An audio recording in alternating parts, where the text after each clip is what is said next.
মদিনার সবচাইতে গরীব সাহাবী বেলাল রাদিয়াল্লাহু তাআলা আনহু লজ্জাস্থান ঢাকার জন্য শুধু একটা জামা ছিল, গায়ে দেওয়ার মতো কোনো জামা নাই। এই সাহাবীর মতো গরীব কোন সাহাবী মদিনার জমিনে নাই। এই বেলাল রাদিয়াল্লাহু তাআলা আনহুকে বিশ্বনবী ডেকে বললেন, ইয়া বেলাল আনফিক ইয়া বেলাল লা তাখশা মিন যিল আরশি ইকলালা। ও বেলাল, আল্লাহর রাস্তায় দান করো, কারণ আমার আল্লাহর ধনভাণ্ডারের কমতি নাই।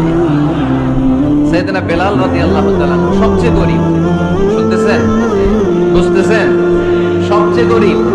টাউন পার্টটা ঢাকার মতো একটা গার্মেন্ট ছিল, একটা কাপড়, এটা পেঁচায় আসতো নামাজ পড়তো। গায়ে রাখার মতো কোনো জামা নাই, আর খাবার দাবার টাকা পয়সা বলতে নাই। ওই সাহাবীর ইসলাম বললেন, আনফিক বেলাল, বেলাল তুমিও দান করো, তুমিও দাও, দানের হাতকে প্রশস্ত করে দাও। আনফিক ইয়া ইবনা আদম উনফিক আলাইক, হে বনি আদম দাও, দিলে আমি তোমারে দেব। যারা দান করে বেশি তাদেরকে দেয় কে?